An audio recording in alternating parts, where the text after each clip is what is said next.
Comment trouver ton style artistique? Tada! Et ben c'est tout. Voilà, c'était le titre de l'expo, le titre de la vidéo, un d'autre à ajouter. Ah si, comment trouver ton style artistique? Alors déjà, la première chose, c'est que, spoiler alert, je ne vais pas te dire comment trouver ton style artistique.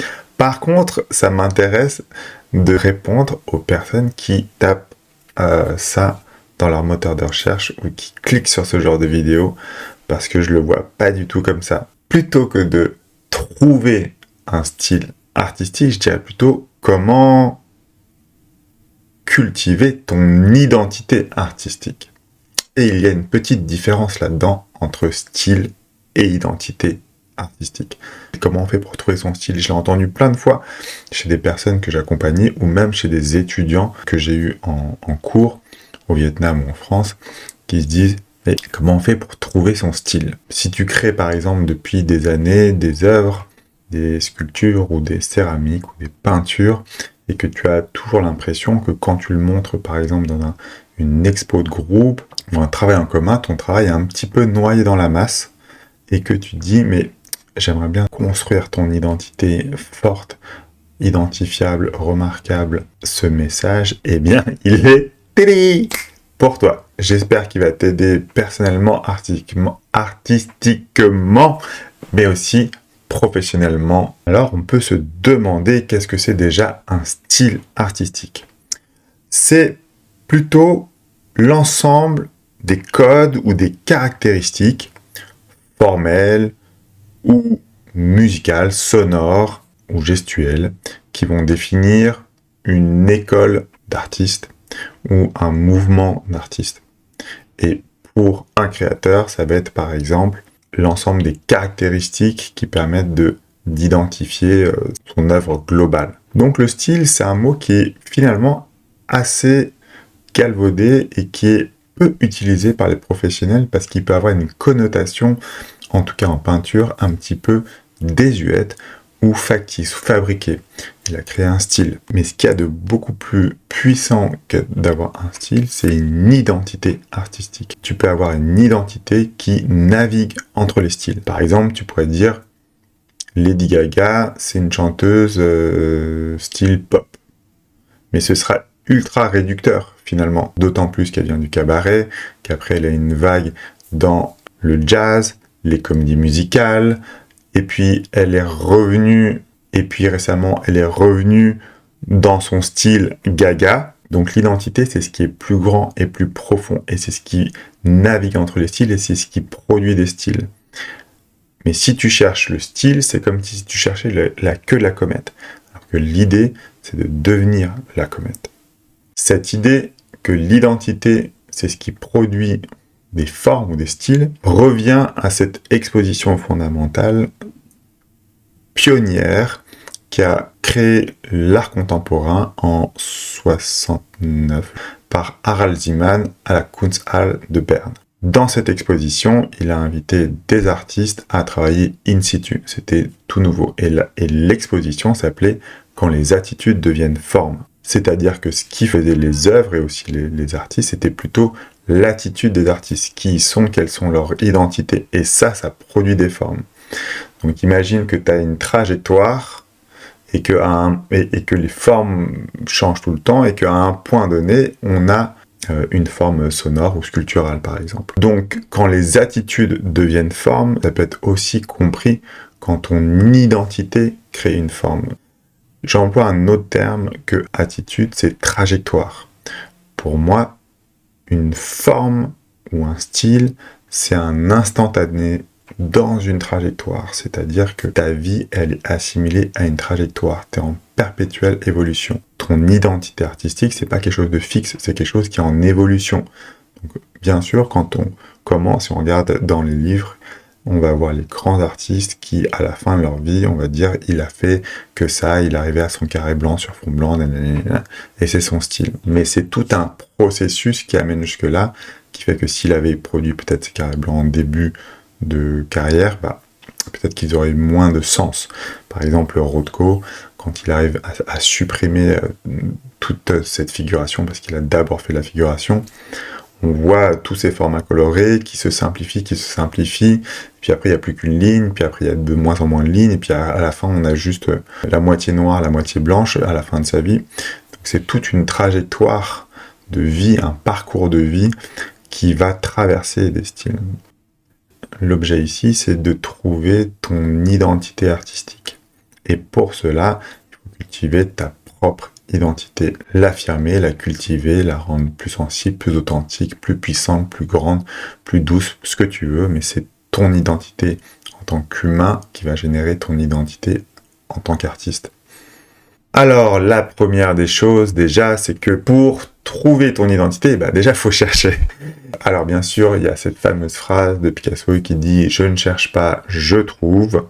C'est beau, c'est très puissant, et il y a quelque chose de très vrai dedans, mais il oublie de dire que il a fait des milliers de toiles, des milliers de dessins, et que tout ça, c'est de la recherche. Il oublie de dire qu'il y a énormément de recherche derrière. Et dans la recherche, il y a aussi des ratés, des choses qui sont moins intéressantes.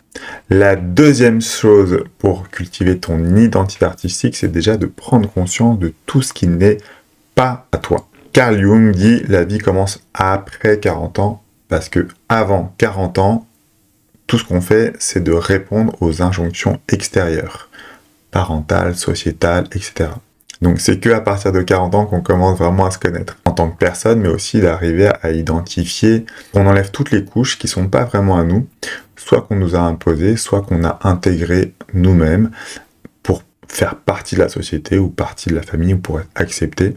Mais toutes ces parties-là de ton identité ne sont pas encore vraiment toi. Pour un artiste, par exemple, c'est si tu fais de la peinture et que tu as vu des codes dans les expositions, dans les foires, et tu te dis, tiens, ce serait plutôt comme ça qu'il faut faire de la peinture, ce serait comme ça qu'il faut représenter les corps, tiens, ça marche bien. Tu vas accumuler ça en toi, dans ton atelier, dans ta pratique, mais c'est pas complètement toi encore.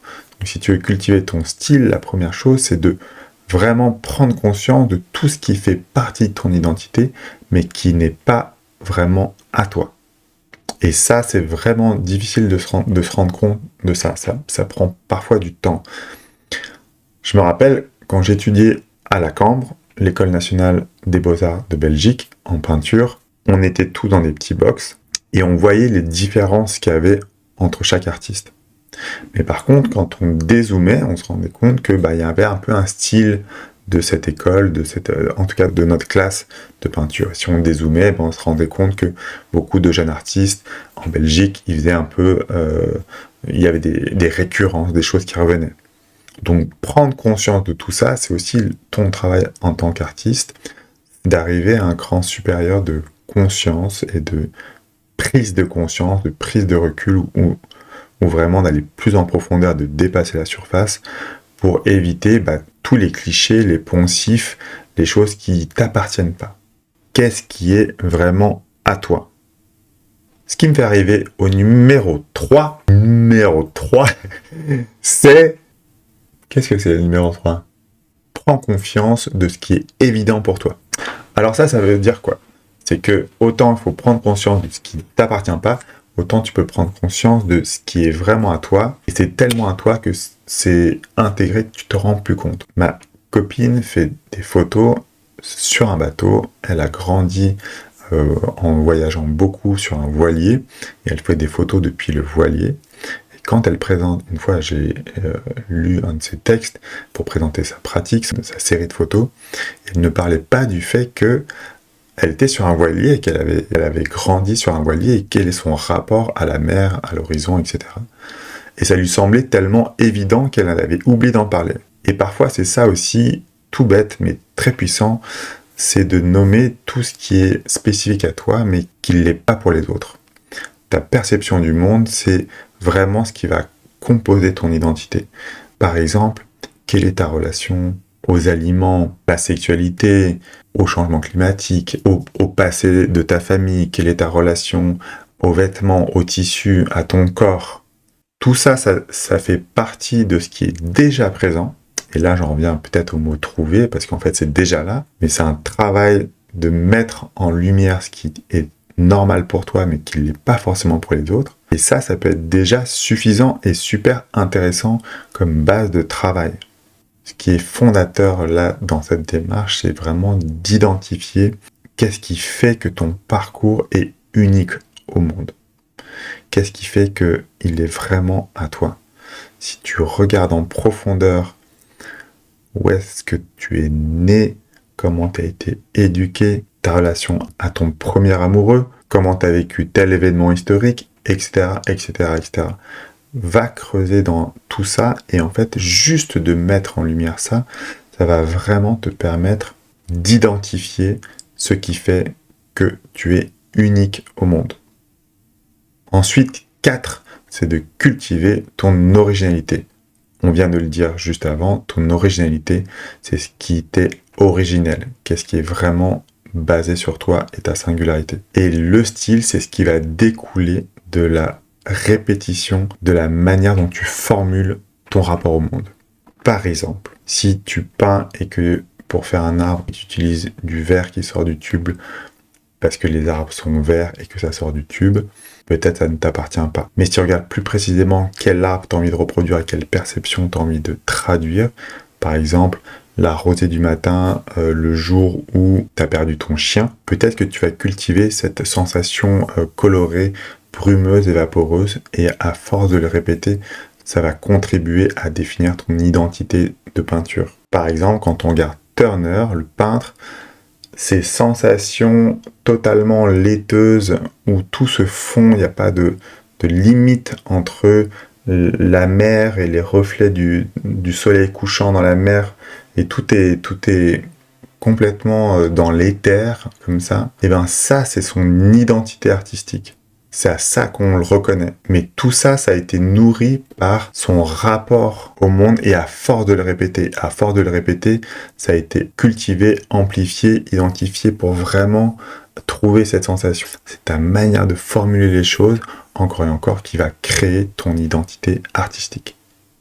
Ensuite, quand tu as trouvé vraiment ce qui t'identifie, ce qui te rend unique, radicalise ce qui te singularise.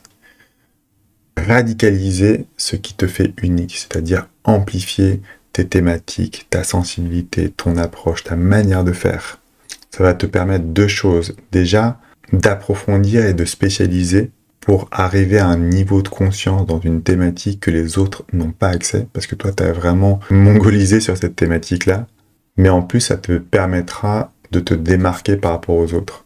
On est dans un monde culturel qui propose une pléthore d'offres. Donc pour t'identifier, pour te démarquer, pour radicaliser son propos. Si je dis radicaliser son propos, c'est pas que par rapport aux autres. Ce qui va faire pour moi qu'une œuvre est forte, c'est parce qu'il y a un engagement dans une direction. En quoi c'est important pour cet artiste-là de s'engager dans une direction. Et là, ça va créer une manière de faire, une identité artistique. Ce qu'il faut bien comprendre, c'est que ton identité artistique, elle va devenir avec le temps plus importante que les sujets dont tu traites. Au fond, depuis la nuit des temps, on parle de naissance, de mort, de sexe, de guerre. C'est toujours les mêmes sujets, mais c'est la manière dont toi tu le perçois qui est intéressant. Par exemple, Maurizio Cattelan. Lui, il a une identité d'artiste très forte. C'est pas forcément visuel, parce qu'il n'y a rien qui rapproche une sculpture de Maurizio Cattelan d'une autre. C'est vraiment très éclectique, ça part dans tous les sens. Par contre, il apporte un humour ultra précis et impactant dans son approche. Donc déjà, l'humour, c'est quelque chose qui est rare dans l'art contemporain, mais en plus, comme il a vraiment approfondi cette question-là, son humour a pu se diriger vers l'absurde, comme un baby-foot géant avec 125 joueurs. Ça, c'est un humour plutôt noir, voire très noir, quand il a pendu des poupées d'enfants dans un arbre. Un humour vraiment politique et beaucoup plus profond avec sa sculpture de Hitler. Donc c'est en y allant à fond dans une thématique qu'il a pu vraiment rouvrir tout un panel de subtilité de langage. Et c'est une question que je te pose. Si tu pouvais définir ton travail en 3 mots, qu'est-ce que ça serait ces 3 mots?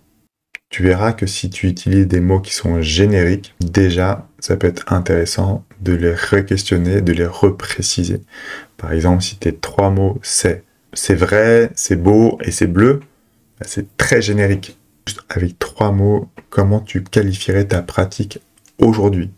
Ces 3 mots n'ont pas besoin d'être les mêmes pour hier ni pour demain. C'est un exercice juste pour maintenant.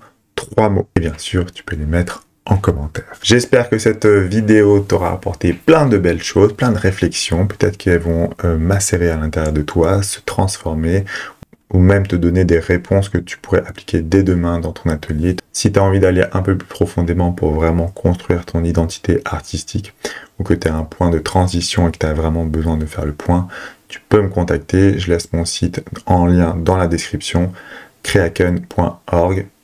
J'adore faire ça, discuter avec des artistes et vraiment voir qu'est-ce qui les rend uniques au monde. Je te laisse, comme à notre habitude, 3 petites questions. 1. Qu'est-ce qui est spécifique à toi et qui te rend unique au monde? 2. Dans quelle direction tu as envie d'amener ta trajectoire identitaire? Elle est dure celle-là, mais bon, on se connaît maintenant. 3. Quels sont les points de ta pratique que tu pourrais amplifier ou radicaliser? Vas-y, fais-nous rêver. On attend que ça de voir tes réponses, ta perception du monde et à travers tes réponses, ton identité artistique. Créativement,